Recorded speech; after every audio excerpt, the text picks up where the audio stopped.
10 years. Think about it. It's been 10 years since we've started up this YouTube channel back in September. I think it was September 7th, 2014. I am Pete Pardo from Sea of Tranquility. Thanks for joining us here. Today is just a little kind of celebration and trying to talk about, what we've learned over the 10 years of being here on YouTube. For those of you who know the history of this channel, so Sea of Tranquility has been around since 2000. Actually, before that, we actually got our start back in the late 90s as a webzine called Sea of Tranquility. I'm sorry, a print magazine. Originally, Sea of Tranquility was a part color, part black and white magazine that was available, mostly talking about progressive metal and progressive rock. Started up by a guy named James Bickers back in the late 90s. I was one of the staff writers at the time.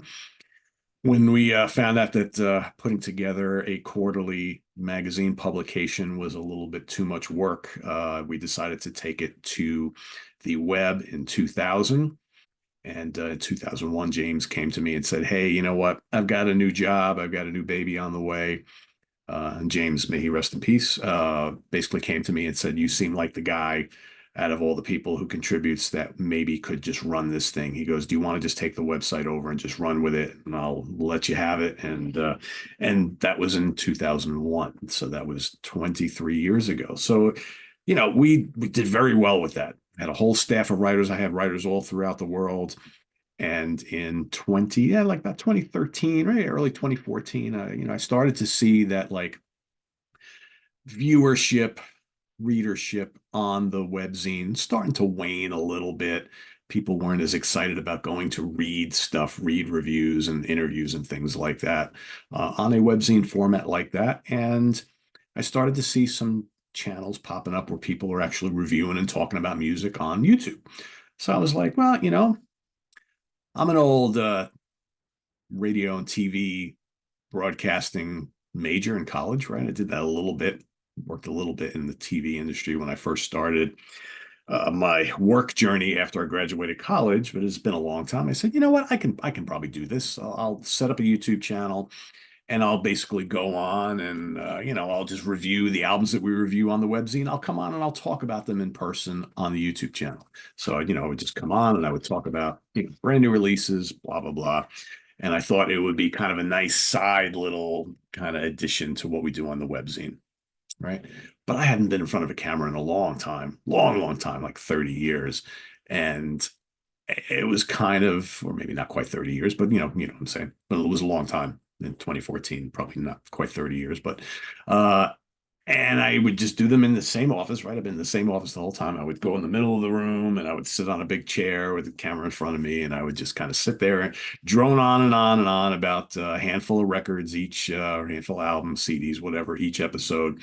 And this is back then. Yeah, I didn't have a good microphone, didn't have a good camera, didn't really know what I was supposed to be doing or saying, right? So I would just come on here and I would have like anywhere from 5 to 8 albums per show that I would talk about. I would talk about each for like a minute or two, if that, go on to the next one. We had no thumbnails at the time, right? I wasn't using any thumbnails. Didn't even have good titles for the videos. It was like, what's hot with Sea of Tranquility and the date. You didn't even know like what albums were going to be reviewed. I might put the names in the other bands in the video description, but that was about it. And for like 4 years, barely anybody watched the channel. And I was getting frustrated. I almost gave it up. I'm like, wow, it's weird. We still get lots of views, a lot of traffic on the webzine, but nobody wants to come and like watch me talk about these albums. But I thought that's what everybody wanted these days, right? So I was like, all right, maybe gotta mix it up a little bit. And it wasn't until, and I did all these videos by myself, right? Just me in front of the camera, droning on and on about blah, blah, blah. And I hadn't really kind of found my niche yet. I wasn't really coming out of my shell. Like I said, I hadn't been in front of a camera in a long time. And I was like, all right, just kind of being me, but not really doing it in an entertaining way. It's from what I can watch, what I see now. When I go back and revisit those, you can very easily go back and watch all the old videos here on the channel by just clicking on that oldest button when you go look at like most popular videos and things like that. And it wasn't until I decided to have my good old buddy Chris Caffrey, of course, guitar player for Trans-Siberian Orchestra and Sabotage, decided to go over to his place and do a show with him. It's the first time I really had anybody of note on the channel besides myself. And I remember, like, I had Chris on the show, and we talked a bit about, whatever we talked about way back then. And Chris promoted it quite a bit along his social media outlets. And I remember it getting like 1,500 views. And at the time, 1,500 views for any video on this channel was a big deal. And I was like, whoa, that's pretty good. Like, maybe I should have more people on here talking music with, right? Because it gets kind of boring talking with yourself all the time. But again, I did that for many years on the channel. So then, I was started, Steve Keeler. I started doing shows with Steve Keeler, and a couple other people, Chris Allo, right? And so little by little, I started having more people on the channel. And then, I started doing these shows with Steve Keeler and Chris Allo, and then Nick Franco and Ryan Scow, right? This was the birth of the Hudson Valley Squares, and just kind of talking metal and hard rock. And then one day, we had like there were like four of us, and we were just kind of chit chatting, and Steve Keeler was like, "Oh, look at this, we almost look like the Hollywood Squares with the whatever." And I was like, "Well, but we're not from Hollywood, but we are from the Hudson Valley." And that was kind of the birth of the name of our flagship show, which is the Hudson Valley Squares. And ever since, that has been our Monday night show, the flagship show of the channel, all about hard rock and metal, right? That's what we do. So we did that for a while. And of course, we had Len Versace and Butch Jones and various other people over the years have kind of come and joined and dropped off and joined, and, with Sydney Taylor. And right. So we had that was fun, but that was like the one panel show we were doing. And then I decided, well, we talk about prog on this channel just as much as we talk about metal. I'd like to do something similar for prog rock. So we started in the prog scene.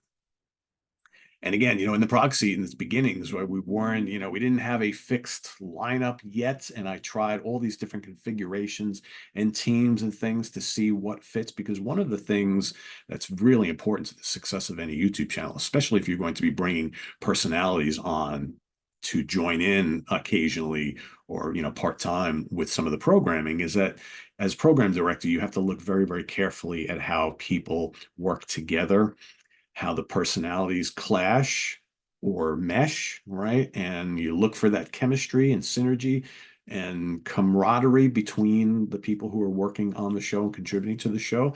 So I tried lots of different personalities and lots of different configurations, and it took us about like maybe about 2 years, but we finally figured it out. And just like we do and have done on the Hudson Valley Squares, you come up with a winning formula that not only works for the people on the panel, but for the viewers as well.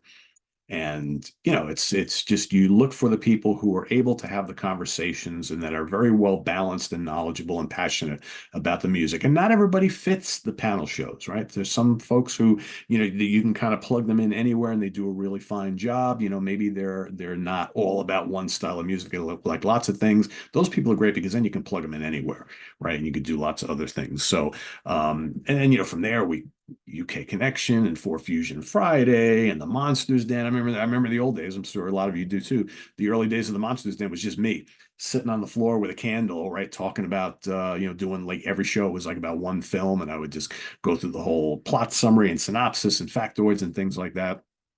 That eventually led to myself and Chris Allo doing, and then Rich Catino doing, and then Dan Brown joining us, and then Rich kind of dropped off after a while. Davey Gallagher came in, Jamie Laszlo came in, and then all of a sudden the Monsters then became this again, that crew, right? The most of these shows you think of as the crew, right? There's the panel that are always there.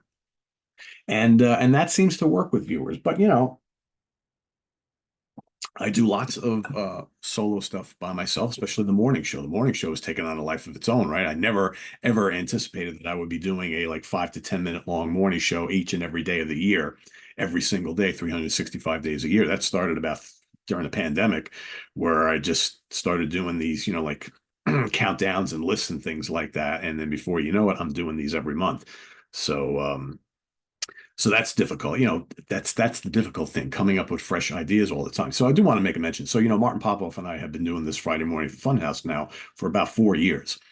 And that is the one and only show that we do weekly on the channel now. And let me tell you something, producing a hour-long music talk show 52 weeks a year is not easy.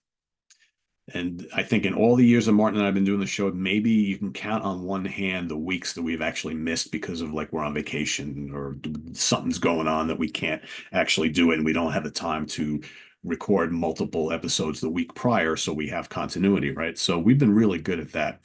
But I will say, sometimes I read all the comments, folks, just so you know. I see a lot of people who are like, maybe there's an episode that doesn't really work for them. And they're like, oh, you guys sound like you phoned it in this week. You're like running out of ideas. Give us something more interesting next time. I got to tell you guys, I don't think any of you would have an easy road ahead of you if you decide to do a YouTube channel and come up with an hour-long discussion with you and a co-host for that every single week for 4 years running. It is not easy to come up with topics all the time that was going to be a home run with 100% of our viewers. It just doesn't work that way. Just like if you watch, let's say USA Network, say you watch a bunch of things on USA Network, is every single episode of every single show going to be 100% exactly what you want to see? No. And do you watch 100% of every single type of programming that's on that channel? No. I mean, like I said, I run this like a kind of like a cable network. We've got, if you like prog, we got your prog night within the prog scene. If you like metal and hard rock, that's Hudson Valley Squares. If you like a kind of blend of classic rock and metal and prog and everything, that's Martin and myself. If you like fusion, for Fusion Friday. Right. If you like talks about beer and all sorts of different kinds of music with two very engaging guys from the UK and myself, that's the UK connection. Right. If you like horror, fantasy, and monster movies and sci-fi, that's the Monsters Den. Right. We've got, if you like classic rock and kind of trivia and countdowns and lists, that's the morning show. Right. There's all sorts of different fun programs on the channel. You're not going to watch everything. For those of you who do, God bless you. We love you. Right. So, for folks who are like, we do this, I don't make a lot of money doing this, and it's a lot of work. So, you know, your expectations have to be we're doing the best we can with the resources that we have. If I did this absolutely full time, it might be a little different story, but I'm not, right? Because like I said, the monetization program is fine for what it is. I make a little bit of money, but we've got the Ko-Fi set up. We've got almost 100,000 subscribers. Do you know how many people like monthly actually donate to the channel via the Ko-Fi? It's not even a dozen, right? So just think about that. Like 12 loyal people who love what we do here, who are committed to watching and supporting the channel. They help out, right? All the other thousands and thousands of people, because we get usually between 600,000 and 1 million views a month. Nobody else does, right? And then a lot of people cry about the advertising, right? So it's like, you got to understand you're mainly getting this channel for free and lots of programming, lots and lots of programming that we give up our time and energy to do.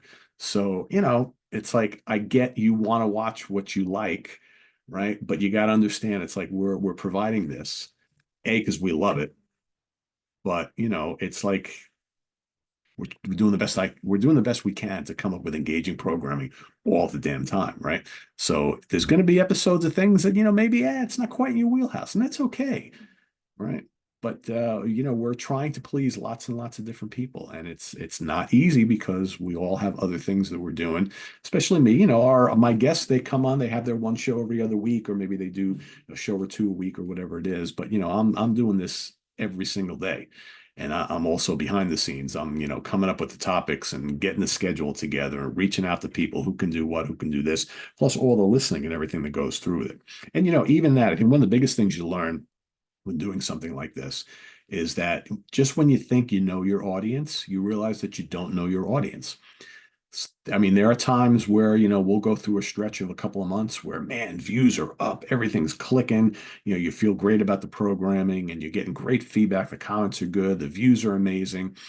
And then all of a sudden, the next month and for a couple of months after that, you're doing the same type of programming, but people just aren't watching. And it's just like, well, what happened? It's like we haven't really changed anything, right? Our mentality is still the same. Is it the time of year? Is it there's too much other stuff to watch? Because I mean, I know now, we really gained prominence here on YouTube. Started in 2019, we really started to grow because I remember for like 4 years, I still had like 5,000 subscribers or whatever it was.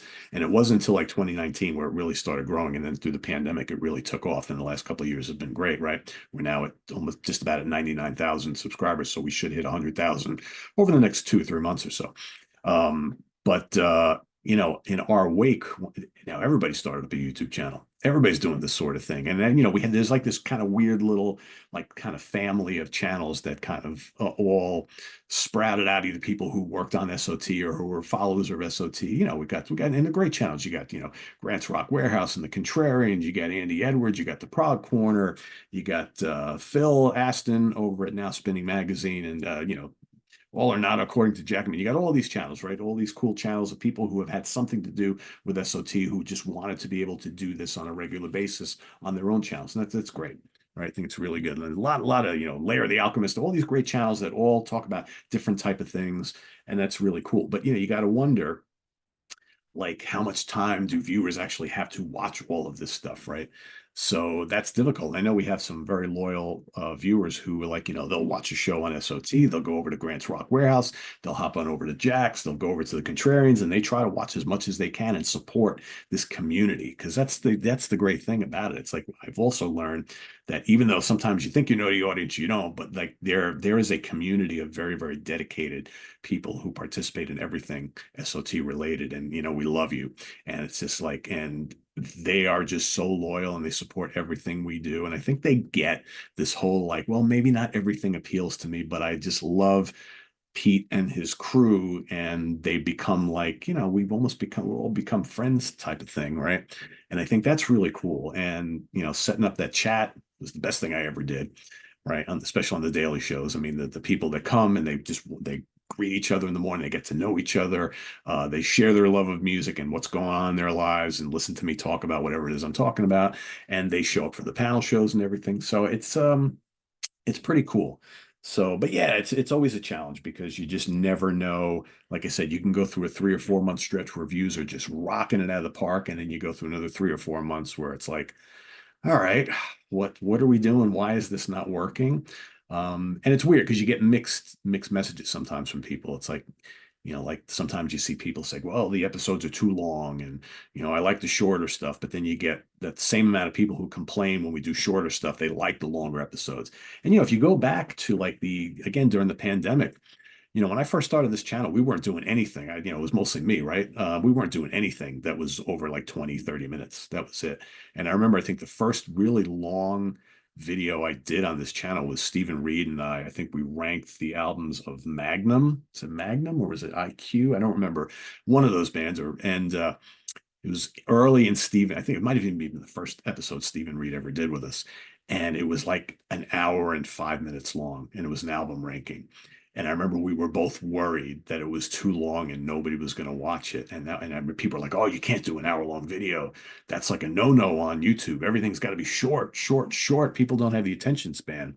Well, you know what? A lot of people watched that video. And then we started doing longer videos. We did the Hudson Valley Squares and the Prague seat started bloating to an hour, right? An hour and 15 minutes. And before you know it, we were like the only YouTube channel talking about music that was willing to go where no man had gone before, right? And do these longer discussion formats. And it really clicked. Now everybody's doing them, right? But back 3, 4 years ago, 5 years ago, nobody was doing these longer form discussion formats. Now it's become the norm, right? But you still get people who don't like to sit through and I get it. Everybody's time is valuable, and not everybody has time to sit through an hour video. We totally get that. But you can fast forward through stuff and kind of get, it's still possible. But yeah, so I've learned that there's so much variety in what people like and don't like out there. And it's just really you're never ever going to appeal to everybody. You never are. That's why we do so much different of types of programming here on SOT. And if you don't like Prague, don't watch in the Prague seat. But there's plenty of people I see in the comments all the time. I read those comments, folks. I read all of them. I may not, I don't have the time to reply to a lot of them, but I do read a lot of them. But there are people who watch in the Prague seat who don't like Prague music at all, but they love the cast. There are people who watch the Hudson Valley Squares who don't like metal at all, but they love the folks that are on the channel, right? That are on that show. I see people who don't even know anything about Fusion, but they love what we do on For Fusion Friday. There's people who watch the UK Connection who don't even drink beer, don't care about AOR melodic rock. They don't, but they love watching the three of us.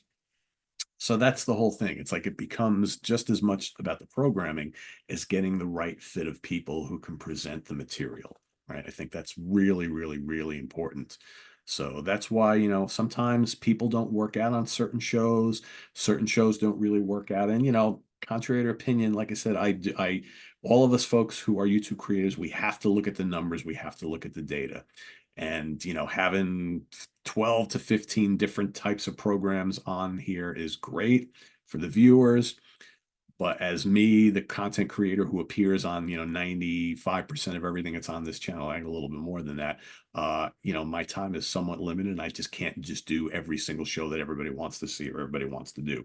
So sometimes shows that I enjoy doing, we have to cut from the program list just because it's a time factor and sometimes it's about viewership, right? There's certain shows we've had to do away. We had a nice run of a couple years, 2 years, 1 year, where but then interest from the viewership fades a little bit. Maybe the passion for the show from the team is just kind of like it's lack. We've had some really good shows that we've done here, and the good thing is they remain in the archive. So if you ever really miss seeing the Guitarist Corner or Curse of the Collector or All About the Fuzz or any of those, we have those videos are all still there. You can watch.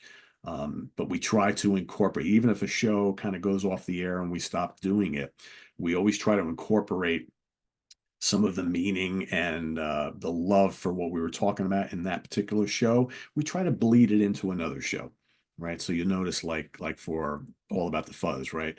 We have, Karen joins the review crew quite often. And what is she talking about? Fuzzy music, right? Stoner, psych, and doom, right? So, and Jamie Lazo is a big fan of that stuff. So we try to, what folks missed from All About the Fuzz, we do on there. Curse of the Collector show, right? Which we had a nice long run in there. We still do collector type things across other shows on the channel, the review crew, the Monsters Den, in the prog seat, right? So that mentality is still there. It's just now it's kind of bleeding in to other shows. So yeah, so it's been a great run. It's been a great run. Where it goes from here, well, we have 100,000 sitting out there in the very near future. Once we hit that, that'll be great. Hopefully, if I get a plaque from YouTube, I'll show that off and say, "Hey, look what I got!" Woo! And then what? Well, then we march our way to bigger and better things. But one thing it's like I've noticed in all the years doing this channel, even though we've grown a lot in the last few years, growth is slow. I mean, I see lots of other channels that kind of pop out of nowhere and all they do is reaction videos and rant videos and clickbait videos, and people watch them like, you can't even imagine how quick their viewership grows. We don't really do that here. Could I do that here? I could certainly do that here. I could certainly do reaction videos and clickbaity stuff where all I do is trash this, that, and the other thing, whatever. And I know that the majority of people love watching that sort of thing. And we do them occasionally, but that's not really what we're about here. We're more about talking about our passion for the music and our love for the music and dissecting the music and really getting to the nitty gritty of it and talking about it. That's what we do. Our job is not here to just trash what we don't like. And, bands I hate, bands I love, overrated bands, underrated bands. My reaction to this, my reaction to that, my reaction to this. And I'll let all the other channels do that because, quite frankly, I think that may be fun for a while, but I would have to think that gets old after a bit. And one of the things that really supports our longevity is people know where we're coming from. They support what we're doing here. And while we may not be getting, 30, 100,000 views on every video like a lot of other channels are doing, when they do that more controversial, negative, clickbaity type stuff, that's okay because I look at all of the views of all of our shows and they're very, very consistent. We've got a dedicated audience. We're growing a little slower, but it's like I think if you want well-rounded entertainment, that's what we do. You want well-rounded musical discussion, entertainment. There's a lot of comedy that goes on this channel. There's a lot of deep discussion. There's a lot of love for the music, occasionally a little bit of hate, right? But that's okay. Some great personalities and a great community. And that's what it's all about. So we're not really going to change that. Like I said, from time to time, we do those because they're fun. To me, those kind of like negative type shows are palate cleansers for us. There's a little bit of break. You don't have to really do any homework. Let's just vent about whatever, about stuff that really irks us.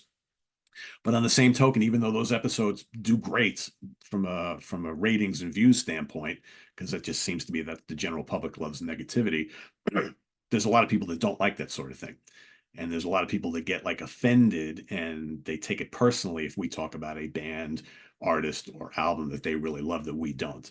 Folks, you need to not take it personally because we all don't like the same things, right? And just understand that that's not really what we do here on the channel, but every now and then we do it because it's a little break in the action. Like I said, it's kind of a palate cleanser for us. And it brings some attention to the channel, but we're not the channel that's going to do that, every week, or just do like, Scott Lade said, it's clickbait week, right? Clickbait week. No, I'm not all about that. We may do 1 or 2 videos a month in amidst all the other programming we do, if that.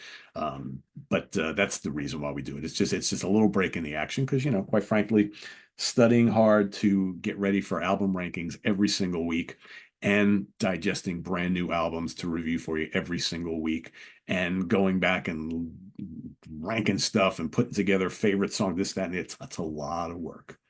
It's a lot of work. If you don't think it's a lot of work, you're fooling yourself. What we do here is a lot of work, especially for me.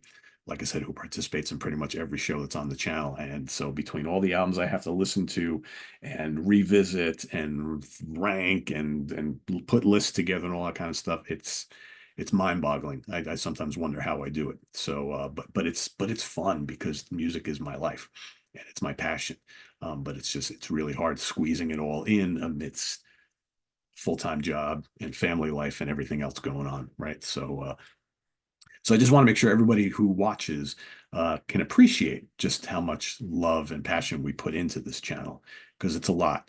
So I know we have folks who maybe are not regular viewers who kind of they take for granted what we do here, and they get upset and programming doesn't fit their standards or whatever. It's like, well, go try and do this.